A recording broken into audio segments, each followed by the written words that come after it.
Exodus 3:13 through 14. Here it is. Moses said to God, suppose I go to the Israelites and say to them, the God of your fathers has sent me to you. And they ask me, what is his name? Then what shall I tell them? God said to Moses, I am who I am. Here are some possible UU translations. They are who they are. We are who we are. It is what it is. I'll give you a moment of time on that while I get ready to preach this.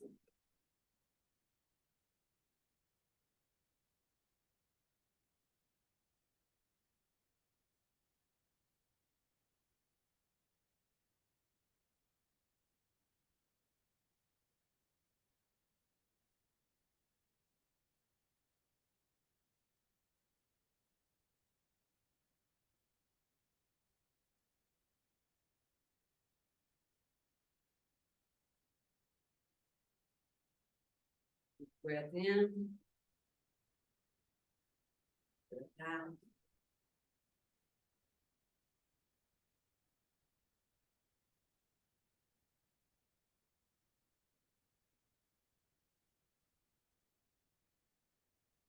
You recording this?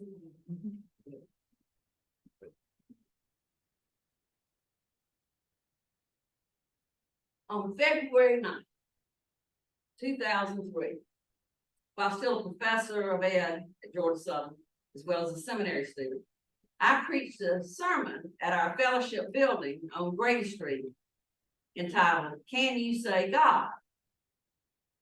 Now, when I decided to write that sermon, that was in January 2003, when I decided to write it, I didn't realize that our then UUA president, Bill Sinkford, was preaching a sermon in congregation in Texas that very same month, calling for UUs to consider reclaiming a language of reverence. I did later learn about that, and I quoted him in the sermon. But his call was not my inspiration. Instead, I was inspired by the difficulty of our own congregation in using any reverential language, even when singing. You know the old jokes about why UUs are such poor singers, because they're reading ahead to see if they agree with the words.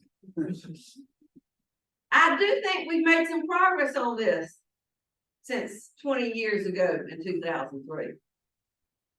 Yet, while I was on sabbatical in London from mid-May to mid-June of this year, I felt the need to revisit this topic in light of events that occurred there, and Greg and I were there, and that I see occurring in the States as well. So I looked for this old sermon again. I initially just Googled it, and I found out that you can purchase from Amazon or Spotify or wherever you get your digital music, this recorded sermon on an album of all of my Can You Say sermons that I recorded many years ago. I recorded them on a website called CD Baby that made actual CDs of music or other recorded information available to folks, and for just the cost of making the CD and sending it to them. I did that back then so that the folks in the congregation could get the CDs and listen to them while driving. Back when we had cars that had, some of them may still have cars that you could stick a CD in and listen to. I'd forgotten all about that. It seems that CD Baby, though, without my knowledge, it's fine. CD Baby made all their digital material available to these folks like Spotify, and so that people can now just download them for a small cost. So if you're interested in the idea of reclaiming spiritual language and care to listen to these, you can find these old recorded sermons by just Googling Rev Jane Page and Can You Say sermons. It'll come up. But I wanted the text of the sermon, and I found that on my sermons page that is linked to both of my church's web pages. Thankfully, I put them all online way back when, because a virus destroyed my old computer files several years ago with everything I had from Georgia Southern and Meadville Lombard and everything else. But I had at least put my sermons up on something so I could find them. So now I'm going to share this remix sermon with you in two voices. My 2003 voice, when my voice was a little higher because I was a little younger, maybe, will be directly quoting from that earlier sermon. And my voice from 20 years later is this old gray-headed woman voice. All right, it's a remix. Now, 2003 Jane was blonde. Some of you remember me, blonde? You do. I was. So I brought this blonde wig, and I'm going to put this on when I share it from that old 2003 sermon and remove it from my 2023 gray-headed self. Are you ready? I don't know that it really makes me look any younger, but gives you a clue to which one I'm quoting from. Here I am. How do I look? Oh God, why in God's name did I decide to do a sermon on God of all things? I was up in that God-forsaken, frozen North Chicago land when I decided to do this, and God knows what I was thinking. But here we are. So for God's sake, let's get on with it. Can you say God? As noted by my somewhat exaggerated introduction, I can say God and often do. The word flows from my lips without conscious thought, especially when I'm experiencing anguish or ecstasy. I think I use it then because it's the biggest word I know. It's the most ultimate, unsurpassable, supreme word I know. But I don't say it or hear it much in this building. You know, it's funny. We say you can come to UU and you don't have to check your brain at the door. But some feel that they must check some words when they arrive. And one of them is God. Why is that? Now, I have to admit, that introduction probably uses the G word more than I used to use it in other sermons the whole year, even now. So perhaps I didn't learn anything from my own sermon. I think I have been learning, though, because I'm much more tolerant of hearing different kinds of religious language, even if I don't use them regularly myself. Perhaps I should retitle this sermon as Can You Hear God? But then that would have a double connotation, and that could be interesting as well, maybe another time. In any case, I went on in that sermon to share how I surveyed folks in our congregation to see how they use the word or not. So listen back to the 2003 Jane. First, it seems that most folks in this congregation have either rejected or never believed in the concept of God that is traditionally presented. That old white man in the sky just doesn't do it for us. So we don't use the word because we think that other folks will interpret it in this traditional manner. Or perhaps because we still interpret the word in that manner. Some seem to interpret the word as masculine and prefer a feminine or neutral word for deity. Others interpret it theistically, yet are not theists themselves. One member writes, I have no concept of God. My childhood idea of a white bearded man looking down at me from heaven still remains, I guess, but I long ago rejected that concept. Another member said, God is not something that has any meaning to me except for that which was brainwashed into me as a child. Second, we may not use the word because we have been hurt by those who've used the word to oppress or ridicule or diminish us. One member shared remembrances of hearing God used in this way. Quote, I didn't and still don't enjoy it when people use God's name as a bludgeon to harass, dismiss, or manipulate other human beings. As in, God hates homosexuals, or God wants you to send $5,000 to my ministry, or God caused the Holocaust, or God says women submit to your husbands. End quote. Because of this pain, some members commented that the word carried too much baggage. One even commented the word didn't taste good in her mouth. Third, because of our awareness of this pain remaining in others, Some of us are hesitant to use the word ourselves because we don't want to offend anyone. And we may even be uncomfortable hearing it for similar reasons. One member stated, quote, I can usually translate anybody's reference to God into something that is inoffensive and meaningful to me, but I always get nervous about it in a UU setting on behalf of those who tend to freak out about it. This is the strange kind of intimidation, isn't it? End quote. Even when we're trying to be nice about this topic, it seems that we sometimes offend.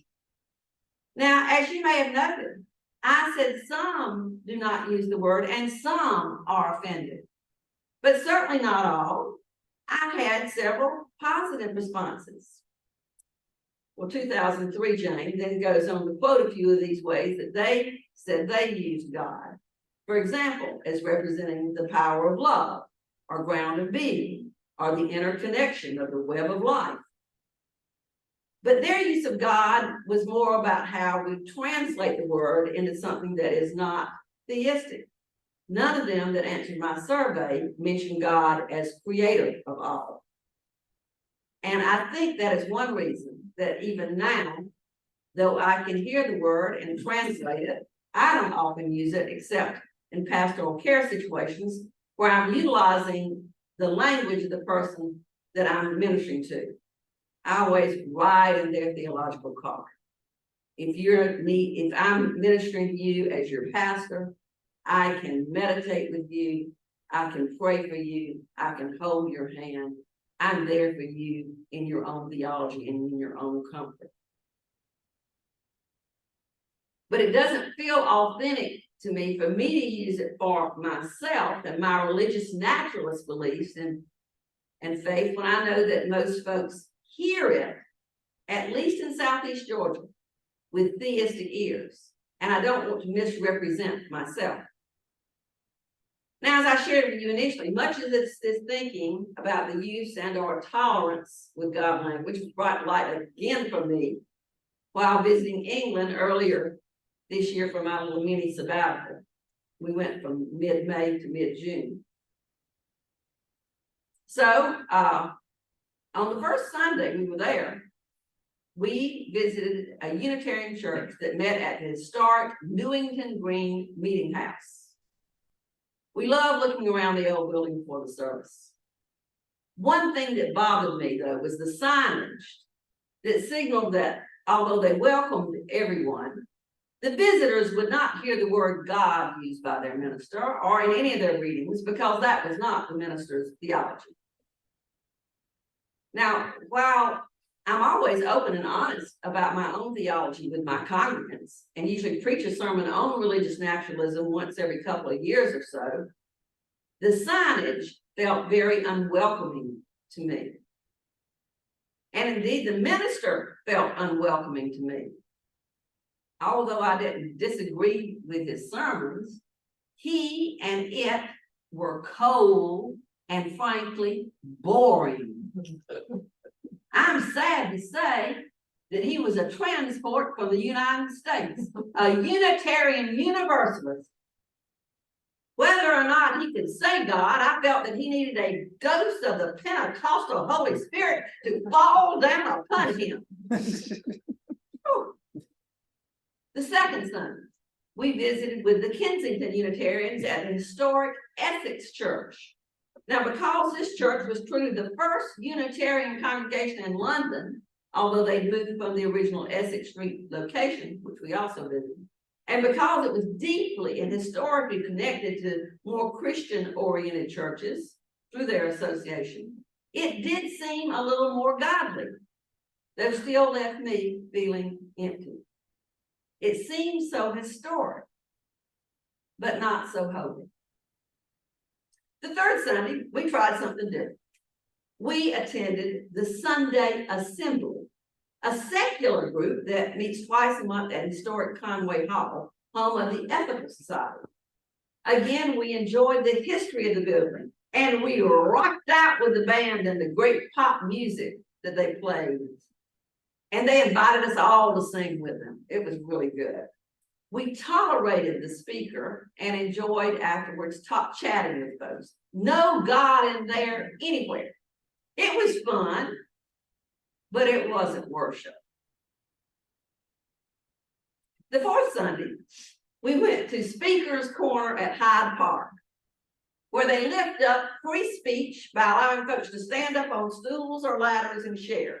There's a tradition of heckling as well.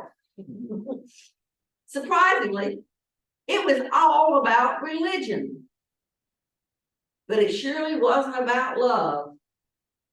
It was folks screaming to other folks about why their religion was right and the others were wrong. And they were mean about it, y'all. Mean about it. We had some interesting side conversations, including being interviewed by a man who was part of a Muslim sect that emphasized acceptance and love of others, even those with differing religions, etc. Now, that little conversation included an authentic discussion of our varying concepts of God and ended with an acceptance of differences. My conclusion from our Sunday visits in London was that it doesn't matter so much if you can say or hear the word God. What matters is if you can do God, or we might say do good. And that conclusion was similar to that figured out by the 2003 Jane as she analyzed the findings of her little survey. Here she is.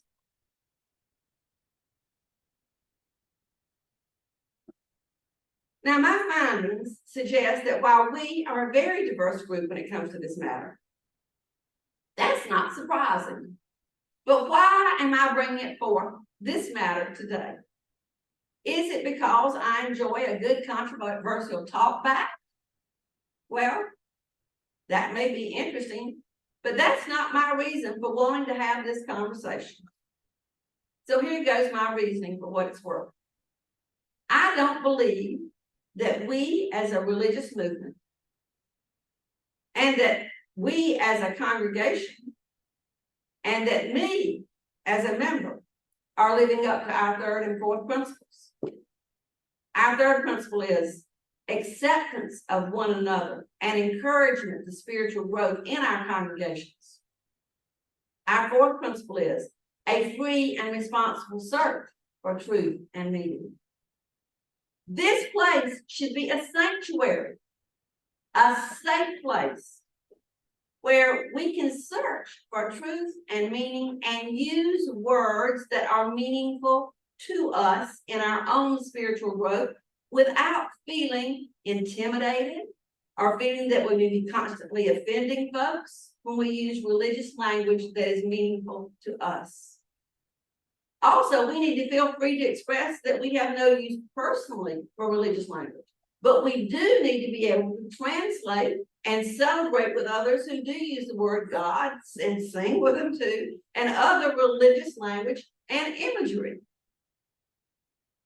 For some folks, it's not so much a matter of theology as it is a part of their culture.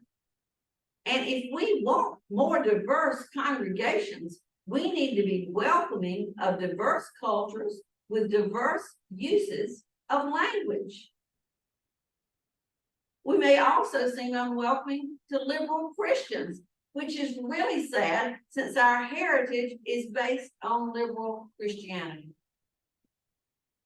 By the way, we could perhaps be a home for those who now feel unwelcome in some of the more mainline churches who move farther right on many issues, if they can feel more welcoming to bring Jesus in here with them. That's my little aside there. Now, I'm not suggesting that in order to be more welcoming, we should all start using more God talk in our language. But we should certainly work on being more open to the words that people use to express their spiritual paths. And I agree with UUA President Bill Sinkford that we probably all need to expand our vocabulary to include ways to express what we feel is sacred and holy. We UUs need a language of reverence. Bill Sinkford quotes David Bumbaugh, who happens to be a Unitarian minister and a religious humanist, and one of my professors at Meadville Lombard. Bumball writes, "We have manned the ramparts of reason, and we are prepared to defend the citadel of mind. But in the process, we have lost the ability to speak of that which is sacred, holy, of ultimate importance to us, the language which would allow us to enter into critical dialogue with the religious community." End quote. Those who identify as humanists may take a lesson from Bumball. He states, "Humanism gave us a doctrine of incarnation, which suggests not that the holy became human in one place at one time to convey a special message to a single chosen people, but that the universe itself is continually incarnating itself in microbes and maples, in hummingbirds and in human beings, constantly inviting us to tease out the revelation contained in the stars and atoms and every living thing." End quote. Sounds like sacred language to me. My challenge to all of us here today is that we be open and that we practice those principles we hold dear. I know it's not that simple, but we can begin to have the conversations that will help us to understand each other and understand what each of us hold as sacred. So, whether your beliefs or non-beliefs are based on theism, deism, pantheism, atheism, or agnosticism, whether you identify as a Buddhist, Christian, humanist, Muslim, Jew, Hindu, pagan, just plain old Unitarian Universalists, or none of the above, or all of the above, I leave you with this hope. May the spirit of life fill you. May the Mother Goddess hold you. May the universe enfold you. May peace be with you. May the light of the world illuminate you. May the truth set you free. May the force be with you. May love guide you every step of the way. May the strength of your own mind and body give you courage. May your community of sisters and brothers lift you up, and on and on and on, including those words familiar to us all. May God bless you. Amen. And thank you, my UUFS family, for welcoming the younger and older Jane to share with you today.